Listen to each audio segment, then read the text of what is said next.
Hello guys, welcome back to my channel. So ಬೆಳಗ್ಗೆ ಒಂದು ಕಾಲ್ ಬಂತು. ಸೊ ಇವಾಗ ಹೋಗ್ತಾ ಇದ್ದೀನಿ ಅಟೆಂಡ್ ಮಾಡೋಕ್ಕೆ. ನೋಡೋಣ, ಕೀಪ್ ವಾಚಿಂಗ್. ಅದೇ ಕಾಲಿಗೆ ಹೋಗ್ತಾ ಇದ್ದೀನಿ. ಅವರು ಅಡ್ರೆಸ್ ಕನ್ಫ್ಯೂಸ್ ಮಾಡಿಕೊಂಡೆ. ಕಣಿವೆ ಮಾರಮ್ಮ ದೇವಸ್ಥಾನ ಅಂದ್ರೆ ನಾನು ಇದ್ರ ಹತ್ರ ಹೋದೆ, ಮದಕರಿ ಸರ್ಕಲ್, ಅಂಬೇಡ್ಕರ್ ಸರ್ಕಲ್ ಇದೆ, ಅಲ್ಲಿಗೆ ಹೋದೆ. ಅಲ್ಲಿಗೋಗಿ ಫೋನ್ ಮಾಡಿದ್ರೆ ಅಲ್ಲೆಲ್ಲ ಇದು ಅದು ಯಾವುದದು ಜೈಲ್ ರೋಡು ಅಂತ ಅಂದರು. ಸೊ ಇವಾಗ ಅಲ್ಲಿಗೆ ಹೋಗ್ತಾ ಇದ್ದೀನಿ. ಏನು ಗೊತ್ತಾ, ಕಾಲು ನೀವುಗಳು ಮಾಡ್ತಿರಲ್ಲ ಅವಾಗ ಜೊತೆಗೊಂದು ಲೊಕೇಶನ್ ಹಾಕ್ಬಿಡ್ಬೇಕು. ಲೊಕೇಶನ್ ಹಾಕಿದ್ರೆ ನಮಗೂ ಕನ್ಫ್ಯೂಷನ್ ಇರಲ್ಲ. ಆಮೇಲೆ ವೀಡಿಯೋ ಹಾಕಿಂತ ಸುಮ್ಮನೆ ಹೇಳಲ್ಲ ನಾವು. ಒಂದು ಅನಿಮಲ್ ಕಂಡೀಷನ್ ನೋಡೋಕ್ಕೆ ಕೇಳ್ತೀವಿ, ಆಮೇಲೆ ಅದ್ರ ಸುತ್ತಮುತ್ತ ಒಂದು ಸ್ವಲ್ಪ ವೀಡಿಯೋ ತೆಗೆದುಬಿಟ್ರೆ ನಿಮಗೇನು ಕೆಲಸ ಇದೆ ನೀವು ಅದನ್ನು ಮಾಡ್ಕೋಬೋದು ಆರಾಮಾಗಿ ಹೋಗಿ. ಆಮೇಲೆ ನಾವು ಬಂದು ನೋಡ್ಕೊತೀವಿ, ಆಯಿತಾ. ಸೊ ಇವಾಗ ಏನೋ ಒಂದು 3 ಕಿಲೋಮೀಟರ್ಸ್ ಆಗುತ್ತಂತೆ.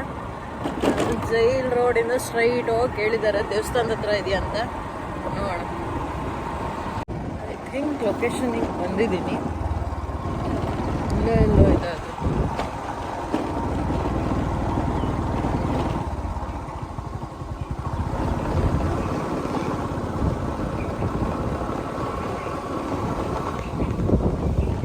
ಅಣ್ಣ ಅಥವಾ ಇಲ್ಲೊಂದು ನಾಯಿ ಇದಾಗಿದೆ ಅಂತ ಹೇಳಿದ್ರೆ. ಹಾಂ ಸರಿ ಸರಿ.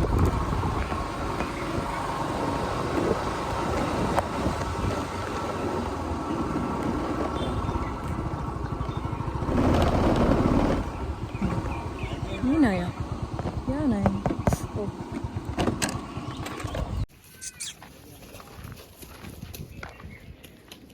ಯಾರು ಹೊಡೆದಿದ್ರಾ?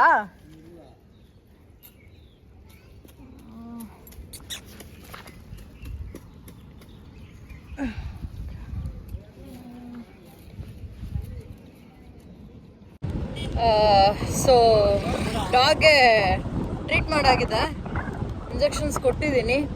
ನೋಡೋಣ ನಾಳೆ ಅಪ್ಡೇಟ್ಸ್ ಏನಾಗುತ್ತೆ ಅಂತ. ಆ್ಯಂಡ್ ನಂಗೆ ಗೊತ್ತಿಲ್ಲ, ಈ ರೋಡ್ ನಂಗೆ ಭಾಳ ತುಂಬ ಇಷ್ಟ ಆಯಿತು ಆ್ಯಕ್ಚುಲಿ. ಚೆನ್ನಾಗಿದೆ ಈ ರೋಡು, ಯಾವತ್ತೂ ನೋಡಿರಲಿಲ್ಲ, ಫಸ್ಟ್ ಟೈಮ್ ಬಂದಿದ್ದು. ಸೊ ಇಲ್ಲಿಗೆ ವಿಡಿಯೋ ಎಂಡ್ ಮಾಡ್ತಾ ಇದ್ದೀನಿ. ದಯವಿಟ್ಟು ವಿಡಿಯೋ ಇಷ್ಟ ಆಗಿದ್ರೆ ಲೈಕ್ ಮಾಡಿ, ಶೇರ್ ಮಾಡಿ, ಕಮೆಂಟ್ ಮಾಡಿ. ಆ್ಯಂಡ್ ಚಾನಲ್ನ ಸಬ್ಸ್ಕ್ರೈಬ್ ಮಾಡಿಲ್ಲ ಅಂದರೆ ಹೆಚ್ಚು ವೀಡಿಯೋಸ್ಗಳಿಗಾಗಿ keep following me. Thank you. Bye.